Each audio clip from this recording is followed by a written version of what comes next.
창세기 23장을 다 같이 공부하겠습니다. 사라가 120세를 살았으니 이것이 곧 사라의 향년이라. 사라가 가나안 땅 헤브론 곧 기럇 아르바에서 죽음에 아브라함이 들어가서 사라를 위하여 슬퍼하며 애통하다가, 사라가 127세를 살았다. 그러면 아브라함은 이때 나이가 137세였습니다. 여러분, 노아 홍수 이후로 하나님께서는 사람들의 나이가 120년이 될 것이라고 말하셨습니다. 그런데 아브라함이나 사라는 하나님께서 노아 후손에게 말씀한 120년의 연수보다 더 길게 살은 것입니다. 그런데 하나님께서 여러분 아시다시피 노아 홍수 때 사람의 나이가 120년 되리라 하시고 난 다음에는 이제부터 고기를 먹어라. 이 고기는 사람을 산성화합니다. 사람의 피를 산성화합니다. 이 산성화되면은 사람은 빨리 늙습니다. 늙어서 빨리 죽어요. 그렇기 때문에 채식을 하는 사람들이 장수를 합니다. 일본 사람들이 세계에서 가장 장수하는데, 그 일본 사람들이 채식과 의류를 많이 먹습니다. 그러므로 세계에서 가장 장수예요. 이 미국 사람들 보면은 더구나 특별히 여인들이 그런데 나이 30세만 되면은 굉장히 얼굴이 빨리 늙습니다. 몸 전체가 그냥 팍 늙어버립니다. 그건 왜냐? 고기를 많이 먹기 때문에 몸이 산성화되어서 그래서 빨리 늙습니다. 여러분도 아름다운 미용을 하시려 하거든 될 수 있으면 고기를 많이 먹지 마십시오. 고기를 많이 먹으면 몸이 산성화합니다. 그러므로 여러분 꼭 외국에서는 스테이크를 내놓으면 그 옆에 감자를 같이 넣습니다. 감자는 알칼리성 음식입니다. 그렇기 때문에 고기를 먹고 난 다음에는 그것을 중화할 수 있는 알칼리성 식품을 같이 먹어야 되기 때문에 꼭 고기 먹고는 감자를 먹도록 하는 것입니다. 여러분께서 강원도 감자바위라고 욕하지 마세요. 강원도에 사는 사람이 제일 피부도 좋고 오래 삽니다. 그건 알칼리성 식물을 먹기 때문에 그렇습니다. 감자는 바로 알칼리성 식품인 것입니다. 옛날엔 강원도 사람 감자 먹는다고 눈물을 뚝뚝 흘렸지만 요사이는 그것만큼 건강식이 없습니다. 그러므로 이 아브라함이나 사라는 물론 그 당시에는 그들이 자연식을 많이 했고 또 신선한 공기도 많이 쉬고 또 오늘같이 이렇게 이 프레스도 없습니다. 스트레스도 없고 하니까 자연히 오래 살지요. 오늘날 사람들이 빨리 죽는 것은 스트레스가 많기 때문에 그런 것입니다. 사라는 하루하루가 생존 경쟁에 굉장히 스트레스를 받기 때문에 그 때문에 심장이 나빠지고 위장이 나빠지고 신장 나빠지고 간 나빠지고 성인병에 걸리고 이래서 사람들이 오래 살지 못합니다. 그러나 우리가 예수를 믿고 매주일마다 교회에 와서 기도하면서 마음에 수고하고 무거운 짐을 다 털어놓고 스트레스를 주 안에서 기도로서 자꾸 해소하고 나가면은 여러분과 나는 장수할 수가 있는 것입니다. 그러나 천년 만년을 살아도 사람은 죽어요. 사람이 한번 나서 죽는 것은 정한이치요 죽고 난 다음엔 심판이 있습니다. 이러므로 예수 없이 아무리 오래 살아봤자 별 효과가 없습니다. 사람이 천년 살아도 죽으면 그 기후에는 지옥인 것입니다. 이러므로 죽음이 없는 영원한 세계에 들어가서 살 수 있도록 구원을 받아야 짧게 사는 것도 괜찮고 오래 사는 것도 효과가 있지, 구원을 받지 못하고 사는 것은 살았다는 이미 죽은 목숨과 한 가지이기 때문에 오래 산다고 해서 그렇게 큰 자랑할 것은 없는 것입니다. 그러니 사라가 127세를 살았으니 굉장히 살았습니다. 이러므로 사라의 나이가 옛날에 90세가 될 때는 그렇게 인물이 이쁘고 다른 임금들이 그를 아내로 삼으려고 빼앗아갈 정도였던 것을 우리가 짐작하고도 남음이 있습니다. 사라가 90될 때는 아주 청춘이었습니다. 그러나 90에서 100, 110, 120, 130 그러니까 90세 이후로 40년을 더 살았으니까 사라의 나이가 상당히 긴 연세를 살았다는 것을 알 수 있는 것입니다.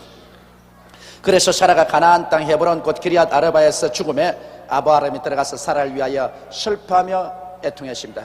아브라함과 사라는 참 부부간에 오래 살은 사람입니다. 아마 아브라함이 몇 살에 결혼했는지는 모르겠지만은 좌우간 아브라함과 사라는 적어도 함께 산 연수를 따진다면은 아브라함이 30살에 결혼했다고 하더라도 거의 100년을 같이 살았습니다. 여러분, 사람이 100년을 같이 살면은 미운 정, 고운 정이 들어도 이만저만 들지 않을 것입니다. 100년을 같이 살다니, 보통 우리가 부부간에 살면은 50년을 같이 살면은 많이 살았다고 합니다. 그것도 일찌감치 결혼해야 50년을 같이 살 수 있습니다. 요 사이는 대개 50년 같이 살기 힘들어요. 그러나 아브라함과 사라는 100년을 같이 살았으니 그들이 미운 정, 고운 정이 깊어들었고, 그래서 사라가 세상을 떴을 때 아브라함이 들어가 사라를 위하여 슬퍼하며 애통했다고 말했습니다. 그가 땅을 치며 울었습니다. 애통했습니다. 그 사이 자기 부인이 죽어서 애통하는 사람들 가끔 있지만은 별로 많지는 않아요. 그런데 이 아브라함은 그 부인이 죽음에 들어가서 굉장히 애통했다, 그렇게 말했습니다. 최근에 들은 이야기인데, 이거는 우리 교회 가정에서 부부간에 이제 50대가 다 된 분인데, 그 부인이 아유 나 몸 아파서 죽겠다, 몸이 아파 죽겠다. 그러니까 남편이 뭐 죽겠어? 죽으려고 하면 30대 죽지 왜 지금 죽으려고 하나? 30대 죽었으면 내가 장가라도 새로 들지, 50이 넘어가지고서 어떻게 죽으면 내가 장가 들란 말이고. 그러니까 제발 마음 고쳐먹고 죽지 마라, 죽지 마라 그러더라고. 이 남자의 성에는 여자가 50이 넘어서 세상을 떼면은 걸어서 아주 파멸입니다. 아닌 게 아니라 죽으려고 하던 20대 30대 죽어버리면 그때는 뭐 새 장가도 들고 또 새로 살지만은 50이 넘어가지고서 부인이 세상을 떨면은 그때로부터 그의 생애는 참 거의 안주할 곳이 없는 대단히 어려운 위치에 처하게 됩니다. 그렇기 때문에 저도 우리 마누라 오래 살도록 아주 정성을 많이 드립니다. 내가 빨리 가야지 이 남자가 뒤에 남고 부인이 먼저 가버리면 그 추하기가 말로 다 할 수가 없어요. 그러나 남자가 먼저 가면 뒤는 부인이 다 거두어 주니까 괜찮은 겁니다. 그러므로 여러분 다 오래 사세요. 다음 3절에 그 시체 앞에서 일어나 나가서 헷 족속에게 말하여 가로되 나는 당신들 중에 나그네요. 우고한 잔이 청컨대 당신들 중에서 내게 매장지를 주어 소유를 삼아 나로 내 죽은 자를 내어 장사하게 하시오. 아브라함은 그 당시에 헷 족속 가운데서 살았으며, 아브라함은 단지 자기와 자기 처와 그리고 자기 아들밖에 없었습니다. 그러므로 헷 족속 땅에서 자기 아내를 장사 지내려고 하는데 땅이 없어요. 소유한 땅이 없어요. 유목민족으로서 그저 여기에 천막 치고 양떼기로다가 또 저기 천막 치고 가고 했는데, 그래서 그곳 헷 족속에 가서 자기 아내를 장사할 땅을 팔라고 말합니다. 헷 족속이 아브라함에게 대답하여 가로되 내 주여 들으소서. 당신은 우리 중 하나님의 방백이니 우리 묘실 중에서 좋은 것을 택하여 당신의 죽은 자를 장사하소서. 우리 중에서 자기 묘실에 당신의 죽은 자 장사함을 금할 자가 없으리다. 그 당시에는 모두 다, 오늘날 또 중동 지구는 그런 데도 가끔 있겠지만은 사람의 시체를 동굴에 장사했습니다. 이 산 이렇게 있으면 그게 구멍을 뚫어요. 그래서 이 유대의 갈릴리 해변 쪽은 그다라 지방에 가면 그 정신병 사람들이 공동묘지에서 밤낮 고함을 쳤다 했지 않습니까? 그 공동묘지는 우리 생각으로 평평한 땅이 아니고 산비탈입니다. 산비탈에 전부 구멍을 뻥뻥 뚫어놨어요. 그래서 그 구멍을 뚫고 난 다음 거기에다가 시체를 갖다가 넣는데 할아버지 시체, 할머니, 아버지, 어머니, 자손 대대로 한 굴에 들어갈 만큼 시체를 많이 갖다 놨습니다. 그건 공동묘지를 이렇게 파서 흙으로 단을 만들어 가지고서 거기에다가 관을 전부 다 시체를 얹어 놓은 것입니다. 그때는 관을 만들지 않습니다. 중동은 사람 죽으면은 천으로서 이렇게 감아요. 몸을 전부 몰약을 먹여서 고치처럼 만들어요. 손가락 숭는 대로 이 감아가지고서 미란을 만들어가지고서 차근차근 동계해 놓습니다. 그렇기 때문에 시체를 묻는 데는 굴이 필요합니다.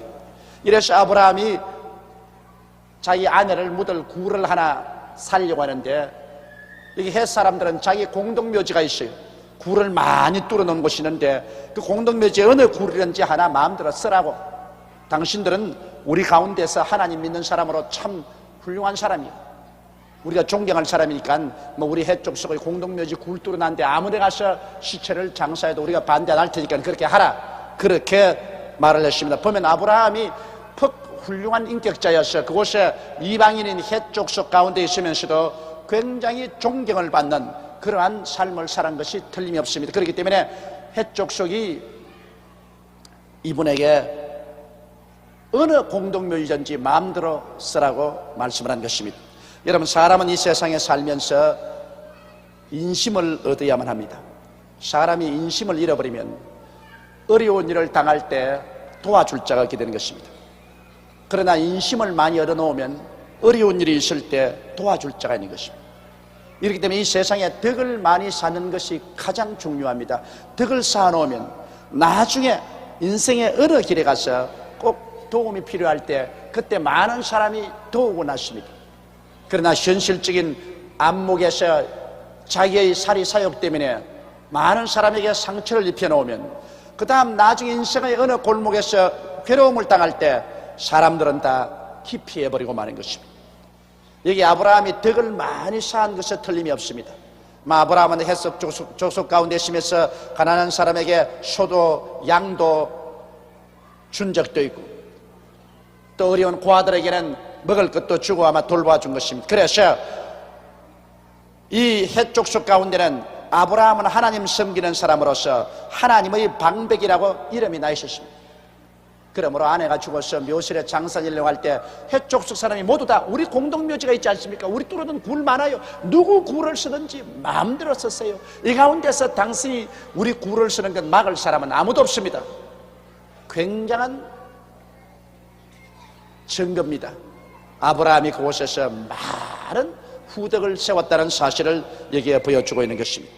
아브라함이 일어나 그 땅 거민 해족속을 향하여 몸을 굽히고 아브라함이 일어나서 절을 한 것입니다. 여러분, 동양 사람들은 인사가 절을 하는 것이고 서양 사람들은 악수하는 것입니다. 서양 사람들은 좀처럼 절 안 해요. 악수를 해요.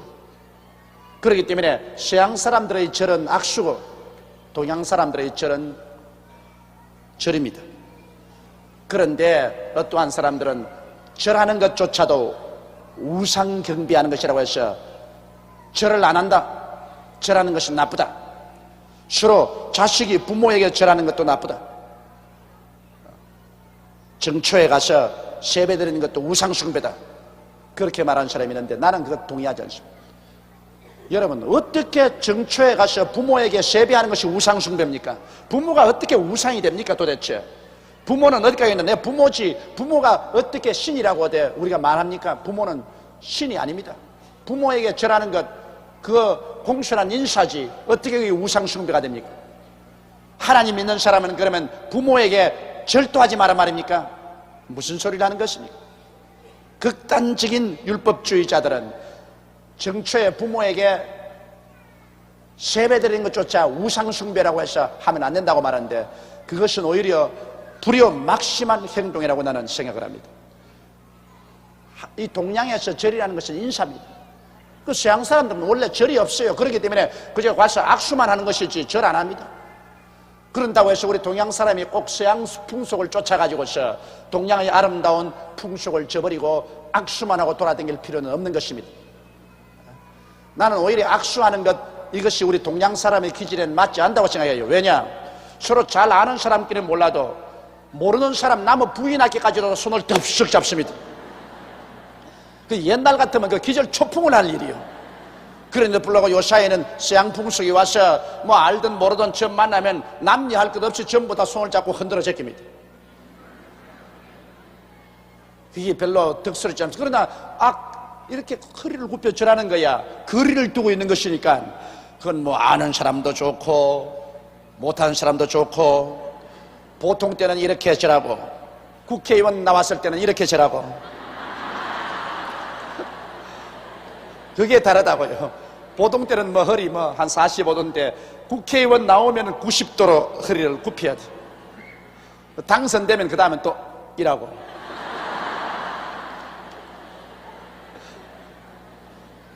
그 허리를 굽혀 절하는 것은 이 동양 사람의 인사법입니다. 반드시 우상 숭배하는 것은 아닙니다. 그 아브라함이 일어나 그 땅 거민 헷 족속을 향하여 몸을 굽히고 그들에게 말하여 가로되 나로 나의 죽은 자를 내어 장사하게 하는 일이 당신들의 뜻일진데 내 말을 듣고 나를 위하여 수아의 아들 에브론에게 구하여 그로 그 밭머리에 있는 막벨라 굴을 내게 주게 하되 준가를 받고 그 굴을 내게 주어서 당신들 중에 내 소유 매장지가 되게 하기를 원하노라. 그러자 아브라함은 벌써 매장지를 반환하시. 그 수아의 아들 에브론 소유의 막벨라에 좋은 굴이 있었습니다. 밭머리에 소할의 아들 에브론이 아마 자기 가족 묘지를 하려고 파놓은 굴인 것 같습니다. 막벨라 굴이 큼직하고 좋은데 이것을 아브라함이 이미 봐놓았기 때문에 그 사람들에게 이것을 내게 팔라는 것입니다. 내가 많은 값을 주고 사서 내 가족 묘를 삼게 하게, 내 아내도 묻고 나도 나중에 거기 들어가고 내 자손들도 그곳에 가고 함께 들어갈 수 있는 가족 묘를 하도록 그렇게 해달라고 간구를 했습니다. 일본 사람들은 요사이 사람이 죽으면 땅이 좁기 때문에 화장을 많이 하는데 원래 유대인들이나 그리고 그리스도 신자들은 화장을 하지 않습니다. 그건 왜냐하면 예수 그리스도께서 죽은 자 가운데 부활하셨기 때문에 우리도 부활한다는 그런 상징으로 화장을 하지 않습니다만, 그러나 사람들은 묻습니다. 그럼 화장하면 부활 못하나요? 그렇지 않습니다. 여러분, 부활의 몸은 우리 죽은 이 시체가 다시 하나님이 제작해서 부활시키는 것이 아니고 하나님께서 하나님의 초자연적인 능력으로 우리에게 부활의 몸을 주시는 것입니다. 그러므로 성경에는 부활할 때 공동묘지에서 부활할 것이라 이렇게는 말하지 않아 놓았었습니다. 예수님께서 무덤에서 부활하시기 때문에 우리도 다 우리 무덤에서 부활할 것이라고 이렇게 생각을 하고 있지만은, 그러나 반드시 묘지에서 부활할 것이라 이렇게 말은 안 해놨습니다. 그럼 묘지 없는 사람은 어떻습니까? 전쟁 치다가 공중에서 그냥 전투기에 총알이 맞아서 폭발해버린 사람은 묘지가 없어요. 공중에서 사나해버렸습니다. 공중에서 사나해버린 사람 묘지가 없는데 어떻게 합니까? 또 그렇지 않으면 바다에서 항해하다가 바다에서 그만 파손해가지고서 죽었습니다. 그런데 그 죽은 시체를 물고기들이 뜯어먹어 버렸었어요. 그 물고기가 뜯어먹은 것을 어부들이 잡아가지고서 또 시장에 와서 팔아버렸어요. 그 시장에서 팔은 고기를 또 먹었어요. 그것이 몸이 되었어요. 그럼 부활의 날에 네 몸이다, 내 몸이다, 너 몸속에 내 몸 3분의 1이 들어있다, 너에게도 3분의 1이 들어있다, 내놓아라, 이렇게 한다면 그 고약하기 짝이 없습니다. 또 어떤 사람들은 공동묘지에 가가지고서 그것을 다 정리해 과수원을 만들었습니다. 거기에 사과나무, 배나무를 심었는데 이거 들어가서 시체에 있는 모든 그 양분을 빨아서 사과를 맺었, 배를 맺었, 그 시장에 팔았. 사람들은 시체의 양분을 빨아먹어서 사과가 된 것을 먹고 배를 댕는 먹었. 부활의 날에 부활을 하려고 딱 보니까 자기 시체의 많은 부분이 사과가 배가 돼가지고서 사람들이 먹어놨대. 그거 찾으러 다니려면 팔도강산을 다 돌아다녀야 돼요. 그러니까 무덤이 헤쳐지고 거기에서 부활하는 것은 상징적인 깊은 의미가 있는 것입니다. 그것은 죽음을 이기고 부활한다는 의미인 것입니다. 반드시 공동묘지가 있어야만 부활한다는 의미는 없습니다. 그러나 내가 생각하기에는 주님이 강림하실 때 죽은 자들이 먼저 일어난다고 할 때 상징적으로 예수 믿는 사람들의 무덤들이 다 헤쳐질 것을 나는 알고 있습니다. 그건 한 상징적입니다. 언젠 죽으면 다 철폐됐. 그래서 그 묘지가 다 철폐되고, 그리고 사람들은 부활의 몸을 얻고 살아남은다면 변화되어서 공주로 올라갈 것입니다. 왜냐하면 죽은 자들이 지금 무덤에 들어있지 않습니다. 안식교인들은 예수님 재림할 때까지 무덤에서 잠든다고 하는데 그렇지 않습니다. 여러분, 사람이 죽으면 육신의 장막집은 벗어버리고 그 속사람은 낙원에 들어가서 주님과 함께 있게 되는 것입니다. 이 시체라는 것은 여러분 손톱하고 한 가지입니다. 손톱이 여러분 살아있을 때 자르면 굉장히 아파요. 손톱 길어진 거는 가위로 아무리 잘라도 아프지도 않고, 여러분 손톱 잘라난 것 그거 이렇게 모시고 있습니까? 그거 쓸어내버려 버립니다. 그 죽은 자란 손톱과 한 가지예요. 잘라서 내버려도 하나도 아프지도 않고 아깝지도 않은 것처럼 우리 몸이 살아있을 동안에 이게 우리 그할 천막이지, 이게 무너지고 나면 이거 아무 아까울 것 없어요. 이거 흙이에요. 이 수분과 흙으로 되어 있어요. 그렇죠? 수분과 흙은 흙으로 돌아가 버리면 그뿐이에요. 우리 속에 있는 우리 영혼이 이것을 장막집으로 삼고 있다가 천당으로 올라가는 것이죠. 그래서 주님 강림하시길 기다리다가 주께서 함께 데리고 와서 그날에 부활의 몸을 얻고 살아남는 우리들도 변화되는 것이다. 눈 깜짝할 사이에 이 육의 몸이 변화되어 버리고 마는 것입니다. 그래서 새 몸을 얻게 되는 것입니다. 그러나 유대인들은 화장을 하지 않고 반드시 그대로 매장을 하는 것입니다. 흙 속에 파묻지도 아니하고 굴 속에 갖다 넣는 것입니다. 굴 속에 갖다 넣는. 때 에브론이 해족속 중에 앉았더니 그가 해족속 곧 성문에 들어온 모든 자의 듣는 때 아브라함에게 대답하여 가로되, 이제 흥정이 붙습니다. 그 당시에는 언제나 회의를 할 때 성문에서 합니다. 왜냐하면 성문에는 많은 사람들이 들락날락하기 때문에 회의 장소를 성문에서 하는데, 바로 해족속이 사는 그 성문에서 아브라함이 이 인원을 하는데, 그때 그 해족속이 이제는 아브라함과 흥정이 붙는데, 그 해족속의 성문에 들어온 모든 자의 듣는 데서 에브론이 말을 했습니다. 그 땅이 에브론 소식이니까. 아브라함에게 대답해 가로되, 내 주여 그리 마시고 내 말을 들으소서. 내가 그 밭을 당신께 드리고 그 속의 굴도 내가 당신께 드리되 내가 내 동족 앞에서 당신에게 드리오니 당신의 죽은 자를 장사하소서. 참 인심이 후합니다. 돈 받을 필요 없습니다. 내 밭과 내 밭머리에 있는 그 막벨라 굴도 당신에게 선물하겠다. 그러니 그 밭도 당신 가져가고 굴도 가져가시오. 아주 선물로 주겠다고 합니다. 이것만큼 아브라함이 인심이 후했었습니다.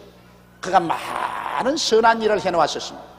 그러니 그가 어려울 때 아낌없이 재산을 아브라함에게 내어주겠다고 하는 사람들이 많이 생기는 것입니다. 여러분 이것을 꼭 잊지 마십시오. 인생은 오늘 하루 만나서 얼굴을 대고서 살지 않습니다. 인생이란 내일이 있고 다음 달이 있고 명년이 있고 그렇게 살아갑니다. 그러므로 오늘 하루만 보겠다고 서로 물고 찢으면 그 다음에 내일 모레는 내게 도움이 필요할 때 어떻게 합니까? 사람들이 한 것은 항상 혼자는 못 삽니다. 앞에서 끌어주고 뒤에서 밀어줘야 사는데, 사람은 그러므로 언제나 후덕해야 됩니다. 여러분 덕을 많이 쌓은, 아브라함이 덕을 많이 쌓은 것을 얘기해 볼 수 있는 것은 이 해족 속에 에브론이 자기의 밭뿐 아니라 막벨라 굴을 그대로 가져가는 것입니다. 아브라함이 이에 그 땅 백성을 대하여 몸을 굽히고 다시 아브라함이 절을 하고 그 땅 백성이 듣는데 에브론에게 말하여 가로되, 당신이 합당히 여기면 청컨대 내 말을 들으시오. 내가 그 밭값을 당신에게 주리니 당신은 내게서 받으시오. 내가 나의 죽은 자를 거기 장사하겠노라. 에브론이 아브라함에게 대답하여 가로되, 내 주여 내게 들으소서. 땅값은 은 400세겔이나 나와 당신 사이에 어찌 교기하리까? 당신의 죽은 자를 장사하소서. 아브라함은 내 아내를 파묻는 묘지를 공짜로 내가 얻어가지고서 아내 파묻지 않겠다는 것입니다. 그 누구든지 그렇지 않습니까? 아브라함도 상당히 부자인데, 은과 금과 짐승이 많은 사람인데, 그래 공짜라고 다 줬다고 덥섭 받아 먹으면 그거는 배탈이 나요. 이 땅에서 여러분 가장 위험한 것이 공짜로 생기는 것이 위험합니다. 그 공짜라고 잘못 먹어 놓으면 그 반드시 잘못하면 배탈이 난 수가 있습니다. 모든 인생의 길에는 여러분 반드시 대가를 지불하고 그 대가로서 받는 것이지 순수한 공짜는 없습니다. 우리 구원조차도 예수님이 우리 위해서 십자가에서 대가를 지불했기 때문에 우리가 믿음으로 받는 것입니다. 구원의 하나님이 선물로 준다고 해서 믿지도 않는데 구원 줍니까? 믿는다는 것도 대가입니다. 여러분 믿어야 돼요. 믿지 않고 구원을 줍니까? 예수님은 오늘 인류를 위해서 몸짓고 피를 흘리셨지만 그 대가는 우리에게 요구하는 것이 믿음입니다. 누구든지 저를 믿으면 멸망하지 않고 영생을 얻으리라. 안 믿는 자를 주님께서는 구원 안 해줍니다. 그러므로 이 세상에서 공짜를 좋아하면 여러분 큰일 납니다. 언제나 우리 겨울에 꽁 사냥을 할 때 공짜를 좋아하는 꽁을 잡습니다. 제가 어릴 때 그 추운 겨울날 눈이 많이 오면은 사랑방에 앉아가지고서 이 콩을 이렇게 뚫어요. 구멍을 콩을 뚫어서 그 속에 지금도 내 머리에 생생해요. 빨간 비상을 넣어요. 비상을 넣어가지고서 그게 밥풀로 막아요. 밥풀로 이렇게 막아가지고서 그것을 꽁이 잘 내려오는 산비탈에 가서 요렇게 비상을 넣고 거기에 나무가지를 꺾어서 이렇게 딱 꼽아놔요. 그러고는 추운데 이렇게 웅크리고 저 언덕 밑에서 기다리고 있어요. 여러분, 추운 겨울에 눈 위에 공짜 콩이 생겨날 택이 없습니다.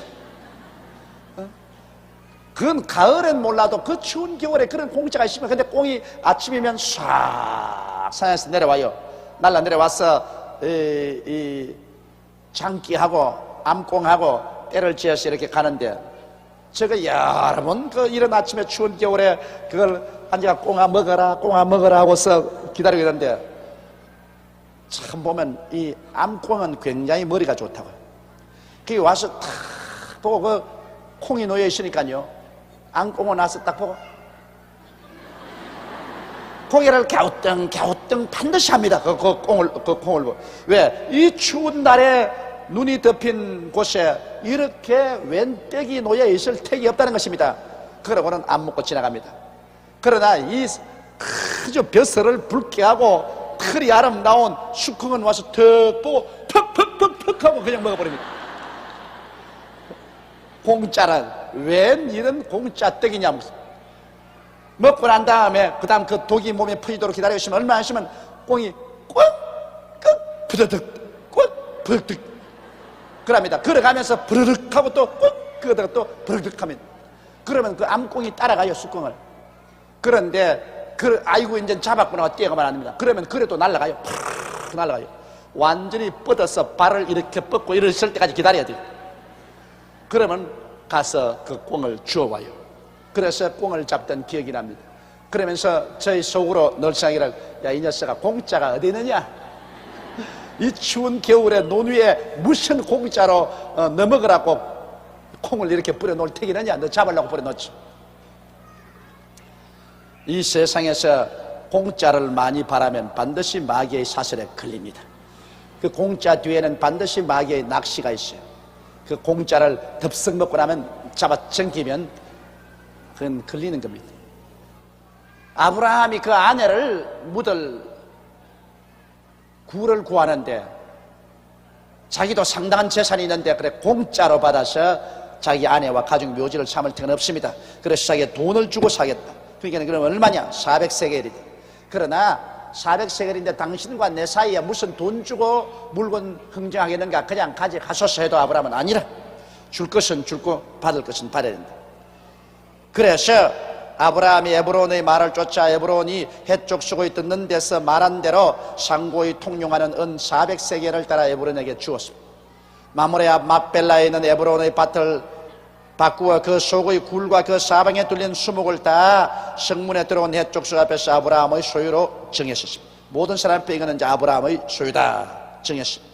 그 후에 아브라함이 그 아내 사라를 가나안 땅 마므레 앞 막벨라 굴에 장사했더라. 마므레는 곧 헤브론이라. 이와 같이 그 밭과 그 속의 굴을 해쪽 속이 아브라함 소유 매장지로 정하였더라. 기나긴 한 세대가 이로써 막을 내린 것입니다. 아브라함과 사라의 에피소드는 이로써 막을 내린 것입니다. 그러면 저 24장에 보십시다. 아브라함의 나이 많아 늙었고 여호와께서 그의 범사에 복을 주었더라. 나이 많을 것이 사라보다는 10살이 더 많으니까, 그러니까 사라가 137세 세상을 떴으니까 아브라함이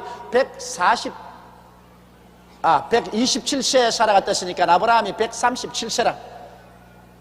야, 137세라. 나도 그만치만 산다면은 60, 70, 80, 90, 100, 110, 120, 130, 약 140. 아직까지 90년을 더 살아야 돼.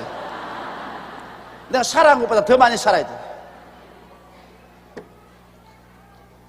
그런데 실상 하나님이 원하시는 것은 여러분 오늘날 사는 사람들도 잘 몸을 관리하면 120살까지는 살 수 있어. 너의 연수는 120년이라 하나님이 정해놓았습니다. 사람들이 자기 몸을 간수를 못하고 막 쓸데없는 건 많이 먹고 스트레스를 당하고 무절제한 삶을 살고 하니까 70이요 안 그러면 80에 다 죽어버리지. 아브라함이 나이 많아 늙었고 여호와께서 그의 범사에 복을 주었더라. 사람이 나이 많으면 늙어지지요. 늙는 길 가시로 막 오는 백발 막대로 치려고 하였더니 백발이 제 먼저 알고 지름길로 왔더라. 여러분 백발이 지름길로 와요. 근데 다행히 여기 척 내려다 보니까 흰머리를 가지신 분이 별로 많지 않은데 그것은 우리 교회 성도들이 다 젊습니다. 우리 교회가 모두 다 거의 50대 안쪽입니다. 그러므로 우리 교회가 아주 젊은 교회예요. 백발이면 별로 많잖아요. 저도 머리나 까졌지 백발은 없습니다. 그런데 여기 성경에 보면 아브라함이 나이 많이 늙어서 하나님이 버렸다 그렇게 말하지 않습니다. 하나님은 우리 젊을 때로부터 시작해서 나이 늙을 때까지 주님은 우리와 같이 계신 것입니다.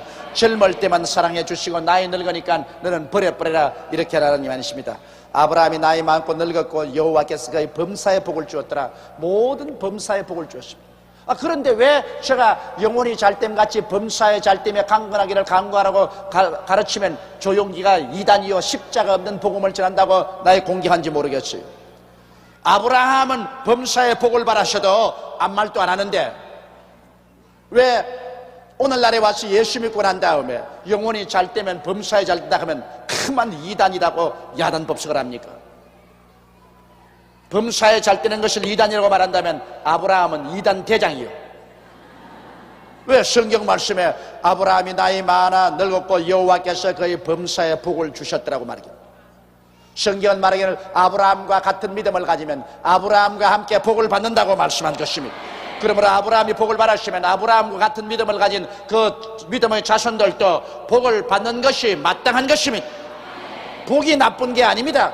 복을 잘못 쓰는 것이 나쁜 것입니다. 여러분 복을 받아가지고서 이것을 육신의 정욕을 위해서 탕진하면 이것은 자기를 망치고 이웃을 망치기 때문에 나쁘지. 복을 받아가지고서 사람답게 살고 그 복을 가지고서 하나님 교회 세우고 복음 증거하는 데 쓴다면 복보다 좋은 것이 어디 있습니까? 여러분 복을 받지 못하고 사람답게 살지 못하고 비위생적인 집에서 병균이 득실거리는 음식을 먹고 자손들이 병들어서 단명하고 이렇게 되면 여러분 이것을 갖다가 어떻게 복이라고 말하겠습니까? 사람이 사는데 최소한도의 죽음 문제도 해결돼야 되겠다. 이 식주 문제도 위생적으로 사람답게 살 수 있도록 해결돼야 됩니다. 자식들도 남처럼 교육시킬 수 있어야 되겠습니다. 이러기 위해서는 범사에 잘 떼야지 복을 받아야지. 예수 믿으면 복 받는 것이 아니다. 기복신앙 이것은 이단이다. 예수 믿고는 복을 달라면 안 된다. 그러면 예수 믿고 난 다음에 그럼 누구에게 복을 달라고 기도합니까? 예수 안 믿는 사람은 이럴 성신이나 산에 가서 나무나 돌이나 바다를 보고도 기도를 하는데 하늘과 땅을 지으신 복의 근원인 하나님께 예수 믿는 사람 복 구하지 말라면 그럼 우리는 어디 가서 복을 구합니까? 사람은 복을 받지 않고는 살 수가 없는데 하나님은 복의 근원인데 우리가 복을 받기 위해서 하나님을 이용하는 것은 그는 미신적인 신앙이지만 우리가 하나님을 충실히 잘 섬기는 영혼이 잘됨같이 예수 믿고 하나님을 충실히 잘 섬기는 사람이 자동적으로 하나님께서 복을 주어서 범사에 잘되기를 기대하는 것은 당연한 이치요 올바른 신앙인 것입니다. 이것은 절대로 나쁘지 않습니다. 다른 사람이 뭐라고 그래도 여러분 말하십시오. 아브라함도 범사에 복을 받았더라. 나는 아브라함의 아들 딸이니 아브라함과 함께 복을 받는다고 말씀을 하십시오. 아브라함이 자기 집 모든 소유를 맡은 늙은 종에게 이르되 청컨대 내 손을 내 환도벽에 넣어라. 자, 종도 늙었다. 젊었을 때 아브라함께서 다메섹의 엘리에셀이라는 사람을 종으로 취했는데 이제 종도 아브라함과 일생을 같이 지내면서 늙으셨습니다. 이분이 이름은 안 했지만 틀림없이 다메섹에서 구한 종인 엘리에셀입니다. 아브라함이 자기 이제 모든 소유를 맡은 청지기인 늙은 종에게 이르되 내 손을 내 환도뼈 밑에 넣어라. 옛날에는 맹세를 시킬 때 그 손을 환도뼈 밑에 넣어가지고서 맹세를 시켰습니다. 그래서 맹세시키는 장면입니다. 내가 너로 하늘의 하나님 땅의 하나님이신 여호와를 가리켜 맹세케 하노니 너는 나의 거하는 이 지방 가나안 족속의 딸 중에서 내 아들을 위하여 아내를 택하지 말고 내 고향 내 족속에게로 가서 내 아들 이삭을 위하여 아내를 택하라. 자, 이제는 아브라함이 자기 아들 이삭이 나이 많았습니다. 여러분, 이 성경 가운데 아마 이삭이 제일 나이 많아서 결혼을 했지 않나 그런 생각이 듭니다. 이삭이 나이 60에 결혼을 했으니까요. 60까지 이삭은 결혼을 못 했습니다. 아마 어머니가 살아계실 때 너무 사랑해가지고서 결혼을 안 시켜준 것 같습니다. 외아들의 여러분, 어머니니까 독차지하려고 하지 나무 딸을 구해가지고서 나누어 가지려고 그겠습니까? 그러니까 언제나 위험한 것이 과부의 외아들에게 시집가는 것 벌써 죽을 각오하고 들어가야 되는 것입니다. 대개 우리 교회 예수 잘 믿고 하나님 중심으로 사는 분 같으면 그건 괜찮아요. 그건 주님께 일생을 맡기시니. 그러지 않은 과부는 왜냐하면 남편 죽고 난 다음에 자기 아들을 남편 삼아 자식 삼아 살아. 마음으로는 남편 삼아 육신으로는 자식 삼아 이렇게 살았는데 그 자식이 장가가지고서 다른 여자를 떡 하나 젊고 핑핑한 여자를 데리고 오니까 경쟁 상대가 안 되거든. 그러니까 아들 장가 보내놓고 난 다음에 며느리는 죽이려고 달리는 거야. 죽이려고. 그 보통 죽이려고 아닙니다. 제가 30년 목회를 했지 않습니까? 과부의 외아들에게 시집가서 그 정신적인 고통과 육체적인 횡포를 당하고 죽도 살도 못해서 보따리를 싸고 몇 번이나 쫓겨나오는 여자들이 내게 와서 통곡을 하고 울며 신앙상담한 것 한두 건 아닙니다. 고부간에 내리 싸우니까 할 수 없이 아들은 집에 들어올 수가 없어요. 어머니 편도 들 수가 없고 마누라 편도 들 수 없고 그 아들은 외도하고 밖에 가정이 아예 풍지박산입니다. 그렇기 때문에 아예 과부의 외아들이거들랑 장가 안 가는 게 좋습니다. 솔직히 장가 가서 그 정신적인 고통을 말로 다 할 수가 없어요.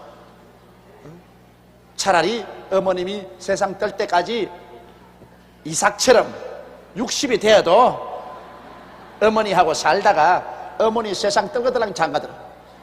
여북해야 이삭이 60까지 장가를 안 들었겠어. 어머니 세상 뜰 때까지 장가들라고 생각을 못해요. 어찌나 어머니가 아들을 독점을 했든지 그렇게 되는 법입니다.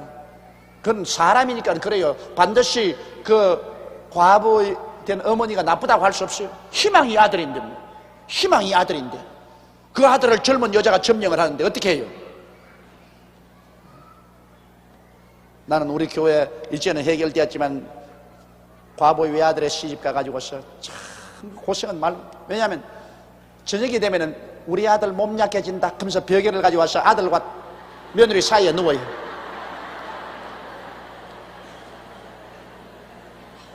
시집간 첫날부터 우리 아들 몸 약해진다면서 벽에를 가지고 아들과 며느리 사이에 눕습니다. 그게 시집 마르 갔어요. 그래가니까 정 살 수 없으므로 남편이 낮에 밖으로 부인을 불러내요. 그러니까 부인하고 아베크 가려고 낮에 호텔로 여관으로 아베크를 해야 돼. 그것도 한두 해를 그렇게 할 수 없으니까 나중에 아들이 어머니 보고 어머니 제발 좀 잘 때는 좀 밖에 좀 나가 계세요. 이래가 내가 어떻게 삽니까? 그러니까 그래 이놈도 마음이 변했다. 지금 마누라에게 완전히 환장을 해가지고서 자기 건강을 지켜주려는 애미도 모르고 이제 변했다. 그러면서 그 다음에는 딱 가서 문을 아들하고 며느리하고 자는 방문을 열어놓고 거기에 밤새도록 쪼그리고 앉아 있는 겁니다.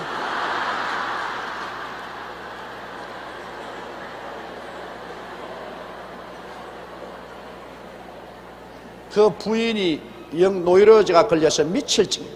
내게 신앙 상담을 오는데 거의 미칠 지경. 아마 내 말 한마디만 잘못했으면 이혼했을 겁니다. 목사님, 난 도저히 못 살아요.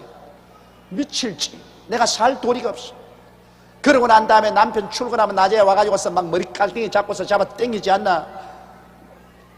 어떻게 합니까? 일단 결혼해서 자식까지 생겼으니 그저 끝까지 참는 것밖에 없다. 세월아 가라, 세월아 가라, 죽어라 죽어라 기다리면 시어머니는 죽을 것이고 또 당신의 때가 올 테니까 참아라 한대. 그 인내의 세월, 그 부인이 한 10년을 더 했나? 그 얼굴에 전부 상처 투성입니다. 그 시어머니가 핥혀가지고서. 이런데 상처. 그런데 세월을 기다리니 죽기는 죽더라고. 시어머니가 죽고, 그래서 아르목 차지가 자기 차지가 되는 것을 내가 보았는데요. 사람의 마음의 질투심이라 무섭습니다. 그래서 이삭이 어머니가 살아생기는 결혼을 못하고 60이 될 때까지 기다렸다가 어머니가 세상을 떠자 이제 아브라함이 아들 장가 보내려고 작정을 했던 것입니다. 그래서 종을 불러서 이제 중신을 하는데, 너 절대로 이 우리가 사는 이 가나안 족속의 이방 딸을 구해가는 결혼 안 된다. 그건 왜냐하면 이방 딸들은 가나안에는 바알과 아세라 신을 섬기기 때문에 이방신을 섬깁니다. 이방신을 섬기는 여자가 들어오면 반드시 집안에 종교를 여자가 가져옵니다. 그거 잊지 말아야 돼요. 종교는 여러분 여자가 지킵니다. 남자가 종교를 지키는 것이 아니라 여자들이 종교를 지키고 그걸 변화시킵니다. 어느 가정이고 여러분 오늘 예수 믿는 집안에 거의 대개가 어머니가 먼저 예수 믿었던, 예수 믿는 며느리가 돌아왔던 거 가지고서 온 집안을 확 가득 뒤집어 놨어요. 지금도 보십시오. 여기 오늘 수요 예배 중에 90%가 여자라고. 우리 여성 동지들 한번 손들어 봐주시기 바랍니다. 거의 다라고, 거의 다. 종교는 여자들이 지키는 것입니다. 이렇기 때문에 여자가 특수 종교를 가지고 돌아오면은 그 가정과 가문 전체가 그 종교로 변화됩니다. 그러므로 아브라함이 가나안 땅 족속의 딸을 취해서 내 아들의 아내를 주지 말라고 맹세까지 시킨 이유는, 가나안의 딸이 들어와서 바알과 아세라 신을 섬기는 자가 들어와서 이삭의 아내가 되어버리면 이삭이 별 재간 없이 타락해서 바알과 아세라를 섬기게 돼요. 그건 왜냐? 성경에 여러분 가장 지혜로운 임금이 누구였습니까? 솔로몬이었죠. 솔로몬처럼 지혜가 있는 사람이 없습니다. 그래서 잠언수도 짓고 아가수도 짓고 했지만은, 그런 솔로몬이 나이 늙어서 이방 여자를 첩으로 데리고 왔습니다. 가나안 땅의 이방 여자를 첩으로 데리고 왔. 그 이방 여자들이 와가지고서 솔로몬 궁전에 들어와서 오자마자 자기들 친정에서 믿던 신들의 신전을 왕궁에서 지었어요. 짓고 제사장을 데려와서 그 신을 섬기고, 나중에 솔로몬을 꾀가지고서 솔로몬이 만년에는 야훼 하나님을 버리고 우상을 섬기다가 세상을 떴습니다. 내가 솔로몬이 천당 갔는지 지옥 갔는지 그건 내가 여기서 판단 안 하겠습니다. 판단했다간 또 날 걸고 달라들 사람이 있기 때문에 하도 걸고 달라들어서 내가 말은 안 하겠는데, 솔로몬이 야훼 하나님을 섬기다가 그 만년에 그 아내들의 영향을 받아서 이방신을 섬기다가 세상을 떴습니다. 우상에 절을 하고 사신을 섬기다가 세상을 떴으니 그 결말이 어떻게 됐는지 여러분이 생각해 볼 문제인 것입니다. 결혼 잘해야 돼요. 그러므로 여러분께서 며느리 구할 때는 예수 잘 믿는 며느리 갖다 놓으면 아들, 궁원 틀림없어. 그리고 손주들 다 천당 다 데리고 와. 그러나 예수 안 믿는 며느리 갖다 놓으면 끝장났어. 시어머니가 아무리 예수 믿으라고 주목을 받고 해서도 원래부터 하나님이 은혜를 줘서 중생 안 하고 주목으로 중생시키는 것은 주목 사라지면 중생도 사라진다. 그러므로 며느리 잘 구하는 것, 아내 잘 얻는 것, 이것보다 큰 중요한 것이 없는데, 더구나 예수 잘 믿고 주님 중심으로 섬기는 아내를 구하거나 며느리를 구하는 것은 정말 중요합니다. 그래서 이삭이 절대로 가나안 여자는 안 된다. 내 고향 땅, 내 친족을. 왜? 아브라함이 살던 고향 땅 친족은 그때 다 야훼 하나님을 섬기고 있었습니다. 아브라함의 형제들은 다 야훼 하나님을 섬겼다. 그러므로 야훼 하나님을 섬기는 그 고향 친족의 딸을 데리고 와서 우리 며느리를 삼아라. 그래야 내 아들 손주 대대로 하나님을 섬기게 된다. 이래서 이삭을 위하여 아내를 택하기 위해서 종을 보낸 것입니다.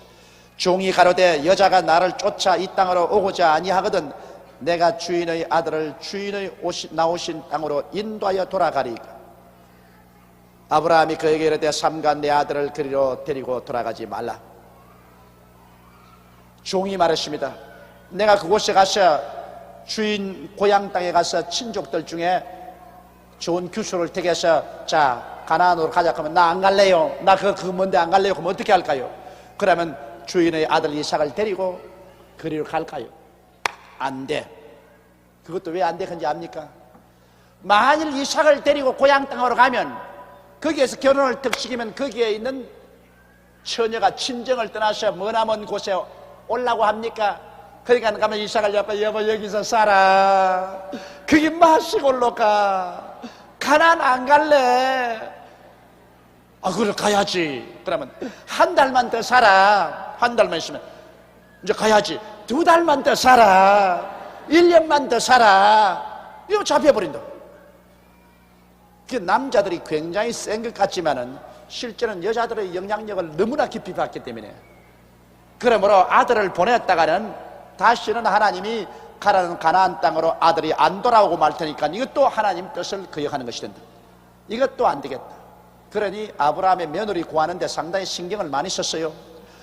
사람도 가나안 딸은 안 되고 고향 땅에 딸을 줘야 되고 그 다음 아들은 반드시 여기에 두고 며느리를 여기 데리고 와야지. 아들을 데리고 고향 땅에 가서 장가를 보냈다가는 그 땅에 주지 않고 말 것이니 그것은 절대로 안 된다. 조건을 분명히 했습니다. 여러분 시집 장가 갈 때도 자기가 택하는 상대의 조건이 분명해져 가지고서 그 조건에 맞으면 결혼해야지. 조건도 아무것도 없이 그냥 바라보고서 눈 맞은 사람만 있는가 살피면은 그건 잘 택할 수가 없습니다. 자기가 원하는 조건을 정해놓고 그 조건에 어지간히 맞으면 결혼을 해야 돼요.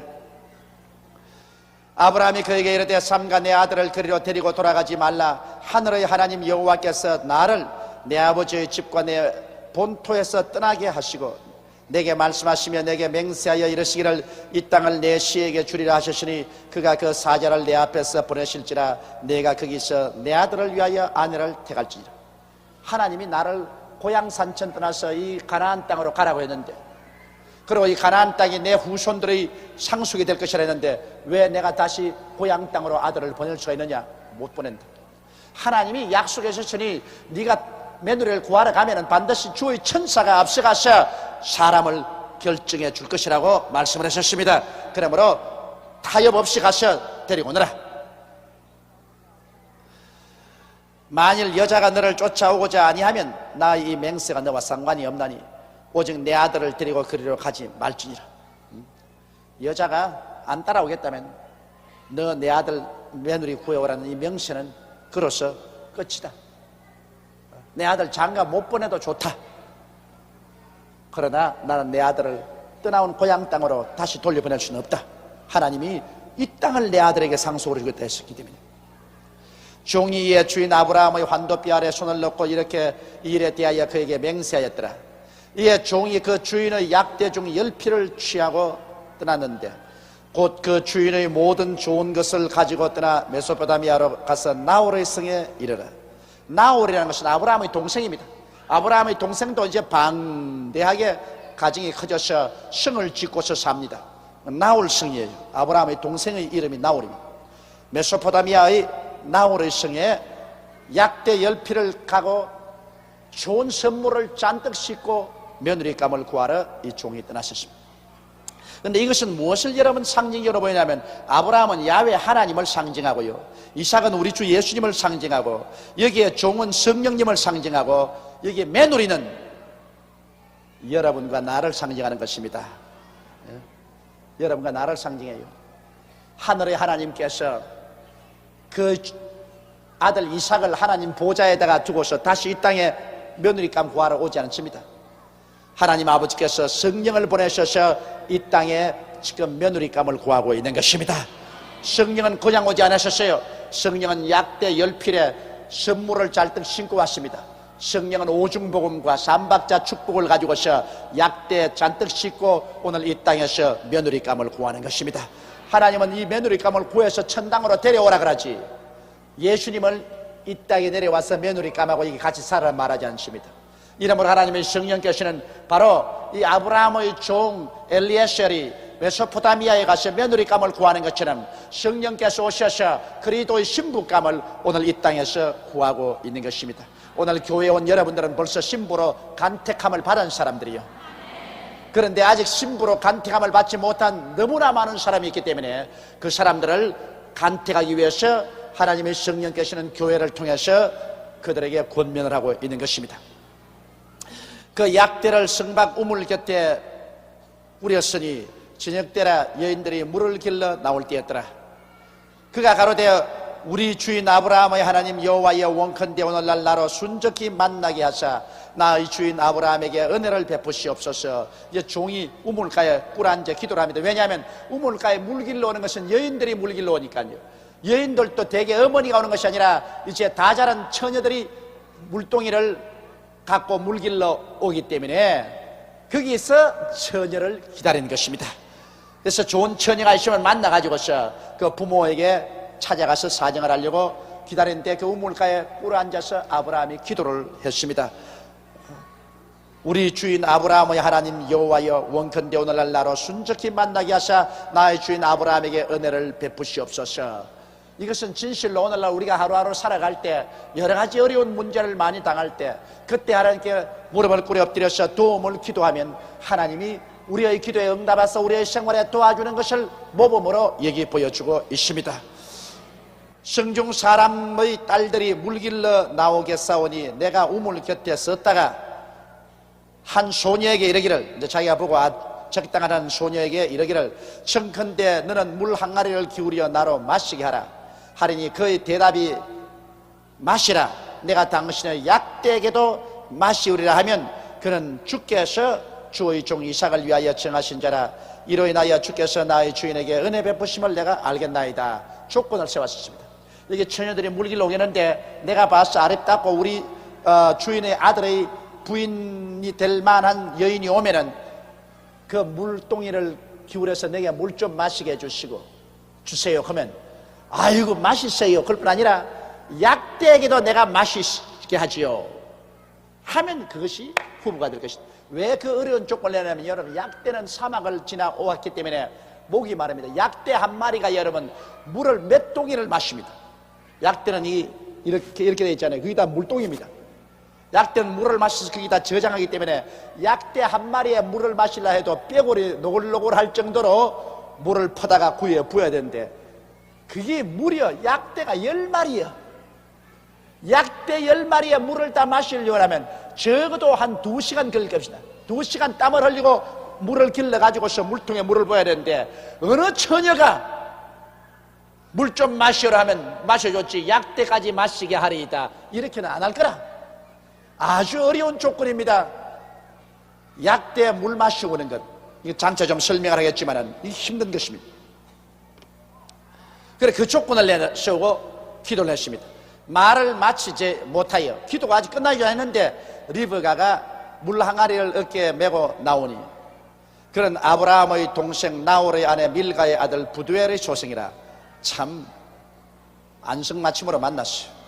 이 리브가는 그 족보를 따지면 아브라함의 동생이 나홀 아닙니까? 그럼 나홀은 이삭의 쓴 삼촌인데 삼촌 어머니 밀가에게 낳은 아들 부두엘은 이종 사촌이거든. 그냥 사촌이거든. 친사촌인데 그 부두엘의 딸이니까 그러면 조카지. 그렇잖아요. 그러니까 이삭의 조카야. 이삭의 조카가 리브가인데 나중에 이삭의 아내가 된 것입니다. 그 옛날 아브라함은 배다른 동생하고 살았고 또 그 아들은 자기 삼촌 삼촌 딸하고 결혼했으니까 조카하고 결혼했습니다. 그 소녀는 보기에 심히 아리따고 지금까지 남자가 가까이 하지 아니한 처녀더라. 그가 우물에 내려가서 물을 그 물 항아리에 채워가지고 올라오는지라 종이 마주 달려가서 가로되 청컨대 내 물 항아리의 물을 내게 조금 마시오라. 그가 가로되 주여 마시소서 하며 급히 그 물 항아리를 손에 내려 마시게 하고 마시기를 다음에 가로되 당신의 약대도 위하여 물을 길어 그것을 배불리게 마시게 하리이다 하고 급히 물 항아리의 물을 구유에 붓고 다시 기르려고 우물로 달려가서 모든 약대를 위하여 깃는지라. 그 사람이 그를 묵묵히 주목하여 여호와께서 과연 평탄한 길을 주신 여부를 알고자 하더니 약대가 마시기를 다음에 그가 반세겔 중 금고리 한 개와 10세겔 중 금 손목고리 한 상을 그에게 주며 가로되 내가 네 딸이냐 청컨대 내게 구하라. 내 부친의 집에 우리 유숙할 곳이 있느냐. 그 여자가 그에게 이르되 나는 밀가가 나홀에게 낳은 아들 부두엘의 딸이니이다. 또 가로되 우리에게 집과 보리가 족하며 유숙할 곳도 있나이다. 이에 그 사람이 머리를 숙여 여호와께 경배하고 가로되 나의 주인 아브라함의 하나님 여호와를 찬송하나이다. 나의 주인에게 주의 인자와 성실을 끊이지 아니하셨사오며 여호와께서 길에서 나를 인도하사 내 주인의 동생 집에 이르게 하셨나이다. 할렐루야. 하나님이 역사하면 도저히 못 만날 사람도 이렇게 만나게 해주신다고요. 이 하나님이 역사해야 돼. 하나님이 축복을 해주시면 안 되는 일도 자꾸 되게 만들어주고 도저히 인간으로 만날 수 없는 사람도 이렇게 딱 만나게 해주는 것입니다. 이제 여기에 리브가가 나와서 물을 좀 달라니까 내가 당신에게 물을 마시고 약대에게도 물을 마시오리 돼서 약대 10마리에게 구유에 물을 부어줘. 그 약대들이 우물가에 앉아가지고서 물 달라고 고함을 칩니다. 왜 사막을 건너왔으니까 얼마나 목이 마르겠습니까? 그러니 이건 뭐 물을 길러서 부어도 끝이 없이 마른 땅에 물 빨아당겨서 쫙 빨아먹으니 견딜 수 없지. 그러나 리브가는 아무 말도 안 하고 이 10마리에게 물을 딱 퍼미겨서 왜 하고 우는 약대를 잠잠하게 했다. 약대가 물을 다 마시오니까 비로소 아브라함의 종이 와서 금목걸이 금팔찌를 주면서 이제 당신이 누구냐? 당신을 집에 가서 내가 유숙하겠다. 이렇게 해서 이삭의 부인을 택하는 과정이 시작된 것입니다.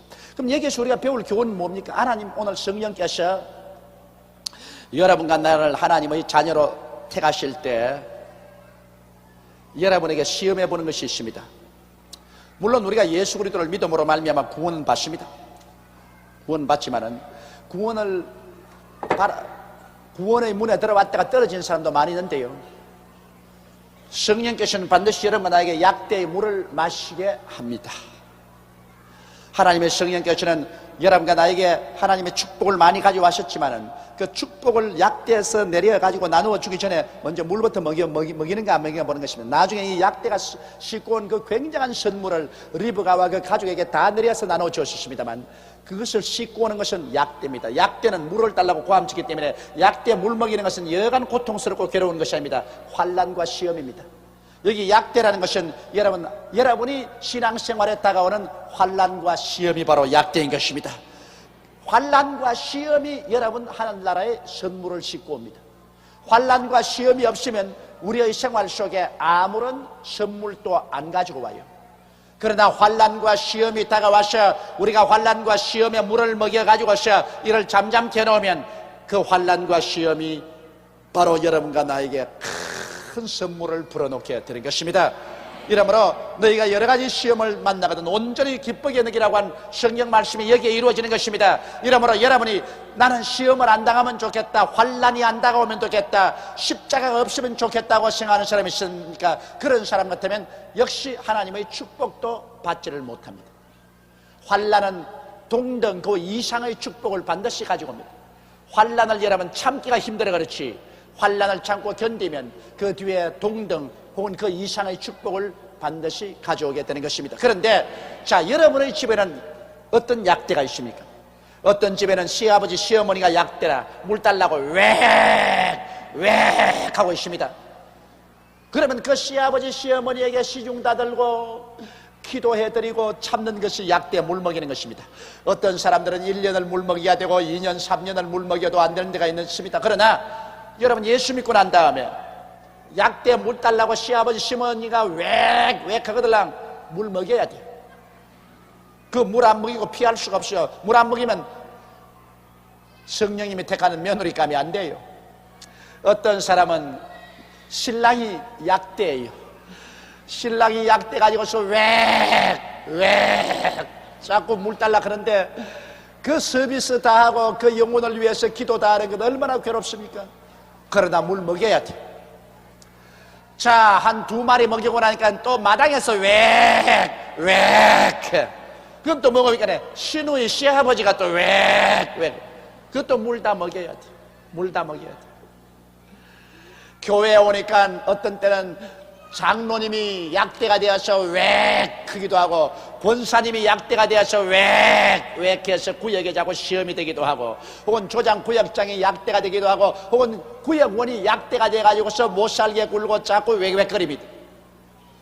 에라는 이놈의 그 약대 그러고 막 도끼를 가지고 모가지를 탁 잘라버리면 좋겠는데, 탁 잘라버리면 그 다음에는 선물도 없거니와 나중에 신랑에게 돌아갈 때 그 약대 타고 돌아갔습니다. 리버가가 그 약대 타고 돌아가야 돼.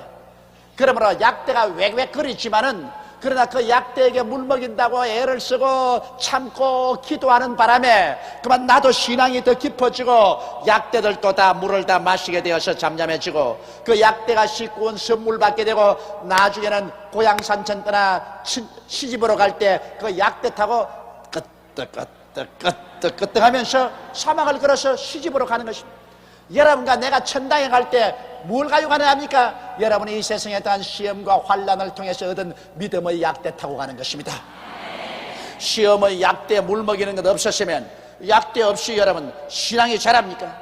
사람의 신앙이라는 것은 반드시 시험과 환난을 통해야 신앙이 자라는 거죠. 시험과 환난 없이 신앙은 그냥 평지에서 고요한 것은 신앙 안 자라요.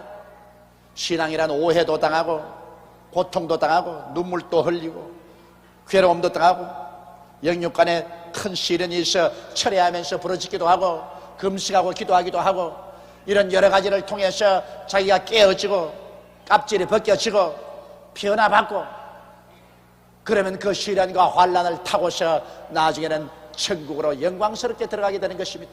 그러므로 이 약대는 아주 대단히 상징적인 의미가 있습니다. 여기에 아브라함, 우리의 하나님을 상징하는 아브라함이 하늘에 기다리고 있고, 우리 신랑 이삭 예수가 기다리고 있는데, 여기 성령께서는 우리에게 선물을 잔뜩 약대에 싣고 왔는데 약대가 목이 마르단 말입니다.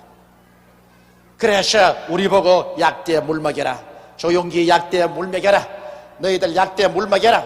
약대에 물을 먹이고 나면은 이제 그 다음에는 금고리도 나오고 금팔찌도 나오고, 그리고 약대에 싣고 온 여러 가지 보화가 쏟아진다. 그 보화를 받아서 영혼이 잘됨같이 범사에 잘됨에 강건해진다. 약대에 물 먹이고 나면 반드시 축복 온다. 그리고 나중에 그 덕분으로 물 먹여놓은 그 약대 타고서 천당으로 간다. 이제 믿음이 굳세져서 흔들리지 않게 광야 같은 사막을 지나면서 우리는 천국으로 돌아갈 수 있다는 것입니다. 아마 나는 여러분 이 자리에 와서 오늘 저희와 함께 성경 공부를 하는 여러분 중에 크고 적은 약대 없는 사람 없을 거예요. 어떤 집엔 약대가 집채만큼 큰 약대가 들어앉아가지고서 왜 그런데 이건 뭐 아무리 퍼먹여봤자 끝이 없어. 그러나 끝날 날이 와요. 또 어떤 집에는 새끼 약대가 있어 왜 그런 거는 그래도 얼마 안 먹이면 막 배불러 버려요. 그 얼마 안 먹이면. 그러나 새끼 약대는 힘이 약해가지고서 선물을 많이 싣고 오지를 못해요. 타고 갈 때도 기운이 없어가지고 자꾸 넘어져요. 그 약대가 크면 클수록 좋다고. 이러므로 여러분 오늘 이 시간에 여러분 가정에 약대가 몇 마리인지 한번 헤아려 보시기 바랍니다. 시아버지가 약대냐, 시어머니가 약대냐, 남편이 약대냐, 자식이 약대냐, 며느리가 약대냐. 요새는 주로 며느리가 시어머니 시아버지보다 더 큰 약대요.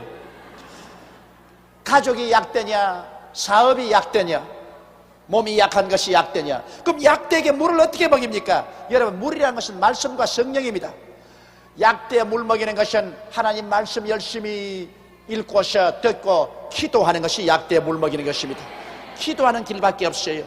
이런 금식과 기도 위에는 나가지 않아요. 귀신을 내어 쫓고 하나님 역사가 일어나는 것은 내가 참으면서 열심으로 말씀 듣고 기도하는 겁니다. 남편 위해서 기도하고, 자녀 위해서 기도하고, 사업 위해서 기도하고, 낙심하지 말고 건질기게 자꾸 기도로서 물을 먹이는 겁니다. 기도로서 물을 먹이고 나면 어느 시점에 가서 더 못 먹으면 안 먹겠다고 고개를 흔듭니다. 이제는 안 웁니다. 이제는 끝장이 나는 것입니다. 남편도 아내도 자식도 시부모도 이웃도 변화되기 시작하는 것입니다. 물을 자꾸 먹이면 반드시 변화가 다가오게 되는 것입니다. 물을 안 먹이기 때문에 내 안방이나 대청마루나 마당에서 고함을 치는 겁니다. 물 안 먹이면 끝까지 고함을 쳐요. 여러분, 열심히 기도로서 물 먹이는 여러분 되시기를 주의 이름으로 축원합니다. 물을 먹여 놓으면, 그러면 그 약대가 가져온 선물이 영혼이 잘됨같이 범사의 잘됨에 강건한 선물이 쏟아져 내려오는 것입니다. 그리고 믿음이 강해짐으로 우리의 신랑된 이삭 예수 그리스도가 우리 구주인 것을 확실히 알게 되고, 그리고 이 땅에서 우리 이 친정 이 땅에서 얼마간은 즐겁게 지나다가 이제는 그 신앙 타고 그 신앙이 이제서 천당으로 가는 것입니다. 이제는 광야를 떠나서 천국 우리를 기다리는 이삭 예수께로 가게 되는 것입니다.